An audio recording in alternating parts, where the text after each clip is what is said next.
Welcome to the Jeremiah Show. Today, though, welcome to the Crusherverse. That's right. That's right. My special guest today, Hayley, Crusher Cain. Hello. Hello, hello. Thanks for having She's, me. oh, thank you for being here, Hayley. I know you're in Detroit. You're busy. We're going to talk all about that. You're busy remodeling a home. Very, very cool. She's the front woman and the lead guitar for Hayley and the Crushers.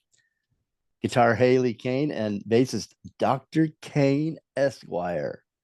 Their new album, it's coming. It's coming. That's You right. have been warned. Now do something about it and pre-order and pre-save the album. Can you do that on Bandcamp, Hayley? I was We don't looking have all any over. pre-saves going on right now. We're just gonna let Oh, people enjoy it when it comes out. okay. So you just have to, that's a great way to get everybody just to go subscribe so you can keep up with everything that That's Hayley right. and the Crushers are doing. Yeah. That's right. Go Don't follow us on Spotify. unsubscribe. Yeah, This time you want them to subscribe, right? Not unsubscribe. That's a exactly. reference to your last single, if for the listeners that aren't aware of that yet. Um, okay, so I normally write a opening for every one of my guests specific to them, but as I was doing my background today and really getting to know everything about Hayley and the Crushers, the critics have a lot to say about them, and it's really good. And I can't write any better than they did, so I thought I'm going to do something a little bit different. I'm going to read to describe Hayley and the Crushers to you. I'm going to read some of the critics' descriptions. They're so colorful, they're beautiful, and they really bring you guys to life. I mean, you're already full of life as a band already. You're just an amazingly creative and passionate and exciting band to follow and to listen to. Um, Thank but the you. critics picked up on that. Yeah, So thank you so much. Yeah, we are. They're colorful. That's right. That's colors. one way to put it. So listen to this bright blast of sugary punk straight from the Crusherverse. Hayley and the Crushers are a turbocharged, glitter bombed tsunami of bold, bad girl power. Hayley's pop punk flair transitions seamlessly from 80s radio, ready daydreams, to relentless ferocity. I like that line. 80s radio, ready daydreams. Pretty brings to mind some cool days in the 80s growing up. They go on sticky, shimmering melodies. They tend to gravitate towards sunshine and sparkle while investigating darkness and woe. And where 60s girl group sensibilities meet grinding rock and roll heat by Spin Magazine, like a Sour Patch Kid, unapologetically bright and fun with a hint of mischief. That's from Bust Magazine. I just love those. I couldn't do better than that. I mean, that really paints a picture, doesn't it? Haley, how do you feel when people write things about your music, about you and your band that are Oh, so you know, inspiring? oh, that's incredible. Thank you for rehashing all these things that, you only read the bad reviews, as an artist. But I couldn't find we any. well, no, maybe not bad, but one of our, I think everyone's greatest strength is also sometimes the thing that is their downfall. Right. And for us, we are going to be unapologetically bright and fun and in your face. And if that's not for you, then I feel sorry for you, but it's not for you. Yeah, I feel Um, sorry for you too if that's not for you. I mean, what more but could you yeah, ask for? I appreciate it. I mean, I think we really reject the idea that like being in a band you have to be cool or hot. So as not being cool or hot, but having a good time while we play music, it's great. It's validating that people are picking up on the playfulness and just that's the energy we're trying to bring to the world. That we're bringing playfulness and joy, hopefully. Well, you guys are extremely talented. I mean, the music is catchy, it's infectious, it's it's you're tapping your feet and you're bobbing your head and you're it's taking you back. Like it did take me back to the 80s, and that's why I love that line. It took me back to my teenage years in Southern California. It feels a little Southern California-ish. Um, but it's a lot of fun. It's not only really great music, but you guys are a lot of fun. From the videos production, oh my God, it's incredible, and I do want to talk about that later. To just the music, it's just really, really good. So I hope I'm not blowing up your head too big Woo, here, but woo. you Yeah. deserve it. Congratulations. Thank So I wanted to you. read a little bit more here. Doing my backgrounds today, like I was talking about. Mhm. I read that you grew up in a punk rock world in Southern California, going to backyard shows. Again, I thought backyard shows. I remember those. When you go, and Mhm. I'm in Isla Vista here in Santa Barbara, big party town, Santa Barbara, and you go and as a kid going to those parties and those backyard shows, and you said everyone remembers their fave teenage stomping grounds. For me and my girlfriends at Redondo Union High School, it was the alleyway across from the Knitting Factory, Hollywood, circa 2004. Hanging out before the show, sharing the drama and the gossip of the day, flirting, and sometimes fighting over who knows what. And you said, I hope our new single, which we are going to play in its entirety at the end of the show, so coming up, so stay tuned. You said, I hope our new single, Alleyways, brings to mind your own ill spent youth. So, first question for you, Hayley, are you a bad girl? Ah, well, yeah. I think that there's layers of bad girl and they can, what is it?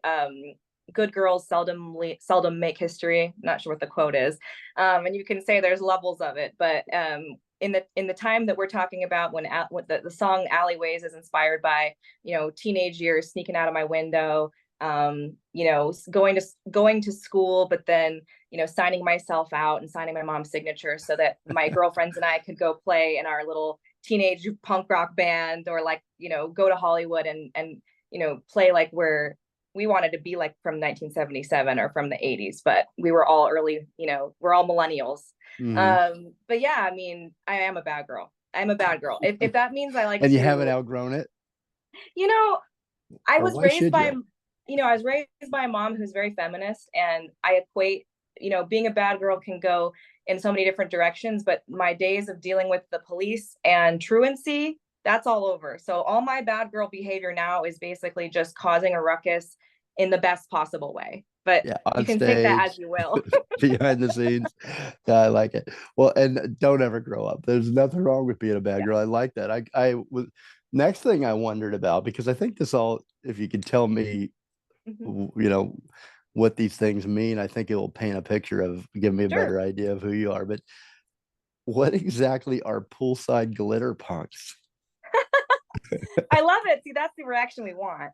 So, as you caught on earlier, we do have a Southern California feel. Mhm. I spent the first 10 years of my life in Hermosa Beach, and then kind of spent some time up in the Central Coast of California. Went back to Southern California. I've always been like near the water, near the coast.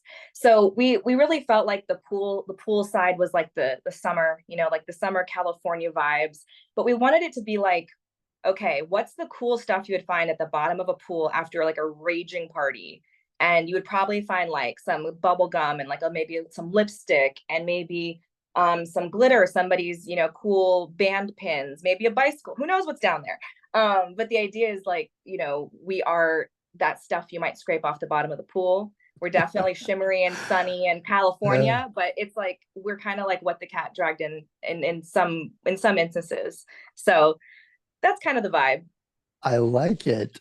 I like it. I wouldn't have gone there, but now it makes sense. It makes a lot of sense. And anything So that gets people going, what the heck? And that's what's gonna yeah. cause people to ask you that great question. So Well, it's imagery though. It gives you, whether or not yeah. I've got the right image or the right idea in mind, it's this great imagery. And again, we haven't played your music yet, but we're going to, at the coming up at the break here.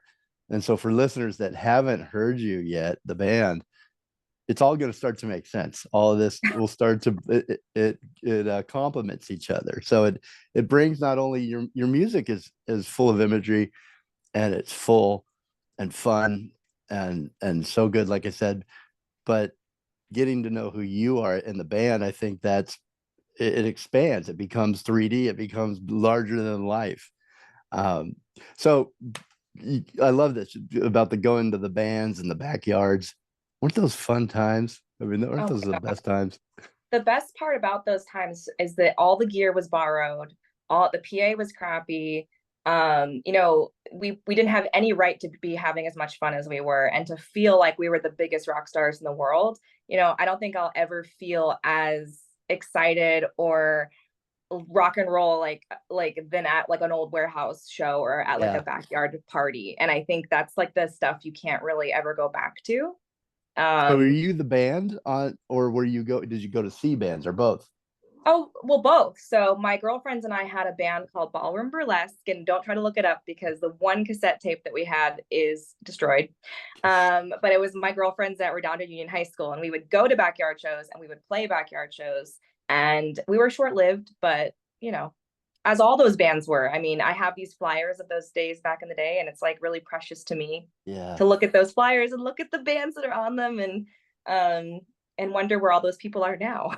And you can't find that one cassette. There, nobody made another duplicate, or Oh, it was a cassette of a practice. I mean, it was like a demo of a demo, It was Mhm. one of those situations. I lost it at a show actually at the Allen Theater in Southgate, which doesn't exist anymore, but we would take the Metro out there and see different bands of the day, punk rock bands, and yeah, I lost my shirt that night and my cassette tape. I couldn't believe it. Okay. That's a different story. What era, like what years are these that you said? Is it around 2004? So my graduating class is 2005. So this is Okay. all like 2003, 2004. And there were Yeah. still cassette tapes back then?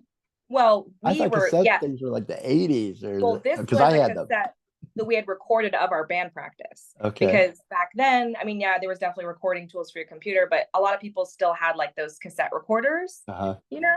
So it was one of those situations. Maybe it was unusual that we were using that, but What we made were throwback. Oh, that's very cool. What, and maybe that was the time when that became cool again. I mean, cassette. I think they're cool now, right? And they're making a comeback. It's Um, funny. Yeah, they're just a really cheap way to make physical media. So I think a lot of bands have caught on. It's great. It's yeah, cheap and it's a souvenir. I love the way the cassette tape smelled when you first opened it. Can you Oh can my you smell that? Like gosh. that plastic.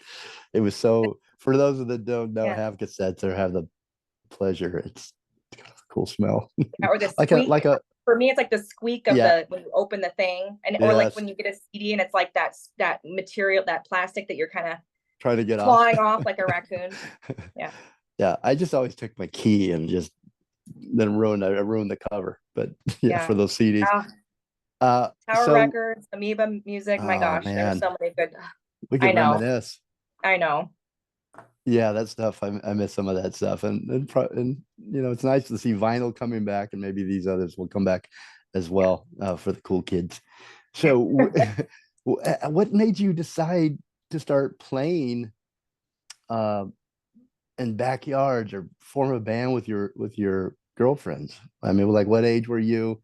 Did you see a particular band that inspired you? Like, where did that all come from? That I inspiration.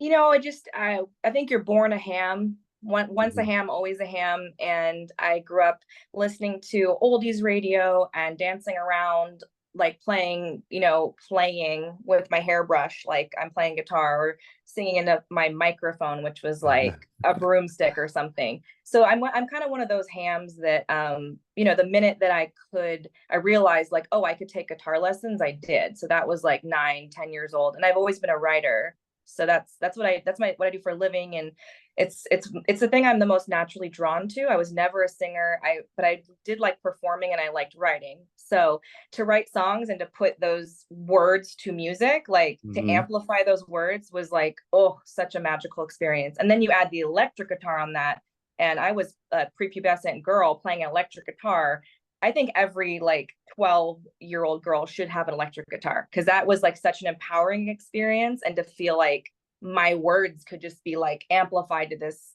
other realm, you Hmm. know. And Is that's, that I why think, you think they should have one? The power sure. that it gave you, that confidence? Yes, yes. And the feelings that you feel at that age are so larger than life. There's something really amazing and validating about like being able to play your own songs that loud. Of course, I was way off into a practice space. My parents were like, "You're going to go in the barn," like really far away. When we moved up to the Central Coast, we had a barn and they kind of like sequestered me there. But I give them so much props for just saying like, give the teenager an electric guitar, let her And a, bang it out like and a that. barn.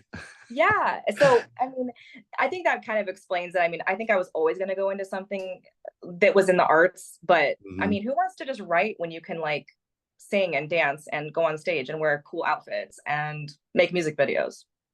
Way Well, more it fun. almost feels like it's the best of both worlds because you get that that isolation where you can think and process your thoughts into words and lyrics, and then you get to go act them out and act out that side of your life or that side of your personality. What Yeah. Yeah. what is the favorite? I'm putting you on the spot with this one, but what is your favorite line or lyric that you most recently wrote that you're just in love with right now? If you can think of I one. mean, it's funny because that's the kind of, I love this question. And I think if I were to bring this up in any interview, it would be very like, oh, she's just talking about herself. Like she's so great. But hey, you asked, so I will It's answer all you. about you though. This is your show. Unsubscribe from the Underground is written from the perspective of, or sorry, Unsubscribe, which is Hmm. on EP, Unscribed Underground, is from the perspective of kind of like a bitter music industry veteran who's looking and seeing new people come into that music scene and kind of change things or create a new chemistry within the scene. And I really love the fact that I was able to write from that such a different perspective and like play with that kind of pettiness, which is not very prevalent in my writing, the pettiness. And so, Hmm. I mean, just that whole song, I feel like is just a very tongue-in-cheek song. And I feel like it's clever in that way. So if you read into it in that way, I think you can get a lot out of it. But as for the specific line, my gosh, I have to have that in front of me. Okay. Um, that's a good answer though. I'll take that one. Um, yeah, I get. Does it allow you writing these lyrics does it allow you to act out or to express things that you normally wouldn't, sometimes even if someone asked, but you're is there a pleasure in that you can be petty, you can be selfish, you can be mean, you can be happy, all these different Sure. emotions that you get to. Sure. I think most artists and like myself kind of start off and it's like the music and the writing is sort of an antidote to something that you have going on inside of you and you just got to do it and get it out. You know, every artist I've ever met that's prolific in what they do and just do a lot of it is like I have to do this. I think you get to a point, I'm at this point now, I've been doing this for a number of years where like I want to see things from different perspectives and I want my music to be universal and I want to play with universal ideas more. And I think I'm getting into that and I'm realizing, oh, it can be, like you said, putting on a different hat.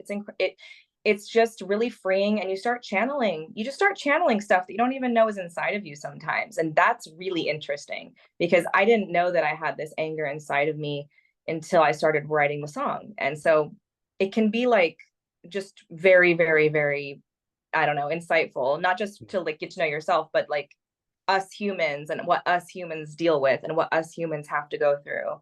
You know, we're all kind of going through a lot of similar things, you know? Right. So, And sometimes don't know how to express them, and we look to artists like you yeah, and to musicians that can express them and go, she knows how I'm feeling, and right, yeah, this is a good song, and they get up and dance and jump around and get that right. energy out. Yeah, That must be very a pleasurable thing for you to realize that you do for people as well as yours for yeah. yourself.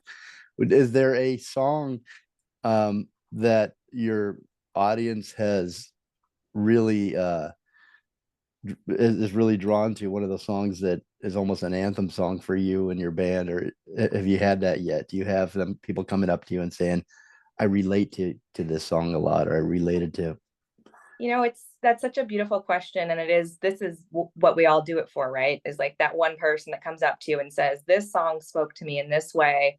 And for us, it's been the song Jacaranda that came out in 2020. It was a song that we wrote during a period of kind of longing to get out of where we were living and tour and explore the country and really pursue this Hayley and the Crushers thing on a larger level. But with 2020 and COVID, it was like everything was kind of stunted and we weren't really able to do that. So there's like this, I don't know, bittersweetness in the song that I think people relate to, and a longingness. And I think the line is like, the jacarandas are blooming, and we have all these beautiful purple jacaranda trees, in Santa Barbara, jacaranda trees. They're Google Yeah. them if you haven't seen them. They're gorgeous. But the jacaranda tree can kind of symbolize a lot of things for a lot of people. So to this day, this is really cute. I got a text today actually from my friend when she saw the jacaranda tree in her neighborhood. She took a photo and sent it to me. And I get people sending me jacaranda trees from everywhere. So Oh, jacaranda is one of those. that is Yeah, cool. it's really cool. Yeah. How cool. That is cool. Okay. Well, we got to take a break here. I always do this. I'm supposed to watch my time and I get so wrapped up in your story. I just totally, I don't even know how long we've been talking, but I think I went past my break. But let me ask you a couple more questions quickly before Sure. we go to break, because I want to come back after and talk Mhm. about your band. Um, I love this quote. Did you know you were going to get quoted so much today? Don't you hate having people read back to you what you said at one point? But I love this one about your teenage, before we move out, of your teenage years and your beginnings. That you said if you weren't doing something you shouldn't have, you were truly missing out. I I would love that. agree, wouldn't you? I would, but I want to know what you were doing that you shouldn't have been doing. Oh my gosh. Anything Drinking, that yeah, it's just the teenage. smoking cigarettes. I decided I was going to smoke cigarettes, so I was going to smoke Lucky Strike unfiltered. I don't know why. I just went straight to like the craziest cigarette. Well, those are like Um, the cool ones out of the movies, right? After that, like sure. I felt Pulp Fiction or very, something. yeah, James Dean, or I Yeah, smoked Chesterfields because Lemmy from Motorhead smoked them, or I'd heard that somewhere. yeah. Um, you know, Going out with my older boyfriend to shows and telling my mom that I was going somewhere else. Does she God, know, or just is she going to learn after she listens to this? oh, she knows. Don't give away too much. I don't want you to get grounded. I've crashed a lot of cars. Yeah, Okay. I mean everything you could probably think of. Going to Mexico and causing trouble underage. Yeah, Just just a live lot it. of stuff. A Doing lot of what stuff. teenagers should do, right? I think so. I don't 100% agree with that statement that I said, but here's where I'm going with it. Like, if you don't do that at some point when you're young, you're going to do it at your midlife crisis, or you're going to do it at some point, right? You got to break loose at some point. And I don't know. I have to believe that the mistakes that I've made have gotten me to who I am. So I'm like very invested into this idea that, it's all been for the good. It's all been for the greater good. Although Hmm. my mom has like a few more gray hairs because of me. And someday, if you have a daughter, she'll do that to you. Oh my God, that's a horrifying idea. So I wanted to also ask you, and then we'll go to break. If you're watching on YouTube, you can see that Hayley has an amazing style. If you look at the YouTube videos that you guys have produced, uh, just incredibly, from it looks like set design. It's been designed by a set designer. The from all the details are there. From the clothing to the colors to just great cinematography. But you have a great style. And did you always have that sense of style? Did you kind of know, what you wanted to look like, what you wanted to present of yourself? Has it changed? Did you have an Yeah. awkward teenage stage, or were you like really aware and confident all the way you come off now? Um, it's funny because both of your questions kind of answer each other, because I would say yes, I've kind of always been that person that I realize now I might have been, they call it dopamine dressing now if you go online. There's Mm, this whole community of people that believe that when you are dressing in a certain way, it's kind of giving you dopamine, like colors or patterns or certain things that match or a certain aesthetic. And I really, really relate to that from a very young age, dressing colorfully or I was always into vintage clothing and vintage things, old shoes, old records, old Barbies. doing that, having those things in my life gave me so much dopamine, like visually. They were visually like candy to me. And I don't feel like I'm a visual artist in any way, but I am very, very affected by color and, aesthetics. And so, yeah. And I think to answer your question, it's like, or just to comment on what you said about the videos, thank you so much, is these are videos that are DIY. They're shot on our iPhones for the most part. We are doing them all ourselves. My husband, Dr. Cain Esquire, aka Reed Cain, is doing a lot of these sets with like minimal stuff. I mean, our album cover, Cool Lame, is just cardboard covered in crumpled up aluminum foil. But it looks, but we use like gel rainbow lights on it. So it looks like this opulent thing. This really is glitter trash. Like this is, we're taking DIY inspiration and pairing it with both my and my husband's love for like visuals and colors and telling a visual story and like marrying them. And I really, really appreciate what you said, because there's times that I can see those videos and I go, oh my goodness, I can't believe we like recorded that in our backyard or whatever. And it's really cool that we're able to like create a world. World building is like such a fun thing. So I think that answers your question, hopefully. You did. It is true, and I hadn't thought about that. I guess when you what did you call it, dopamine dressing? Dopamine dressing, yeah. Look It's it up. interesting because when you dress, when you're comfortable with something that you're wearing, you feel more confident. You enjoy everything around you so much more, but you don't really think about you don't make the connection, or I don't anyway. Right. But I do get it. I get that. Or Yeah, after World War II or during World War II, I think it was that women bought more red lipstick because it felt like a manageable way to boost your dopamine. And like even something as simple as putting on a red lipstick for a woman can be like the difference between I'm hiding or I'm like walking into a room. interesting. It's very real. Yeah. Well, great style, great look. You guys got it all. I mean, for the music, the video. Just to mention, I did want to talk about the videos further in the show, but since you brought it up about doing it yourself, um, the metro or the subway, that one video where you're in the car, and I was thinking, did they get permits for this? Because that would have been impossible to get permits for this. Like, we're from being on the platform to inside the Yeah. train, and down the aisles and at the windows. And I was thinking, this is really, really good. Oh, And thank you. thought it looks like a big production and a big crew and a I lot of mean, money. that's one reason we moved to Detroit. I mean, not really, but if you really think about it, it's helped us a lot because you don't have to you just basically ask for forgiveness, not permission, Right, because right. it's very empty. So we like even our video alleyways for our latest single, we recorded that in Eastern Market in Detroit, and it's kind of a abandoned corner of Eastern Market. But the cops showed up at one point, and we told them who we were. We told them, showed them our music, and they just said, "Carry on." They had bigger Yeah, fish to fry. that's great. Well, Whereas in California, everything's so litigious, and everybody's yeah, like, "Oh my goodness, you couldn't possibly film here without spending, $1 million." So it's like that Detroit. John Favreau thing where they went and they filmed Swingers with all their handheld cameras, and they just walk in the bar and get kicked right back out. But that was their scene. Number I love one it. tip for bands: just go do it. Ask Just for do it. ask, ask for forgiveness later. I think that's how most things should work. Yeah. Okay, we have to take the break. I've gone Okay. long, but this is a good start, and I'm really getting to. I'm enjoying the conversation with Hayley.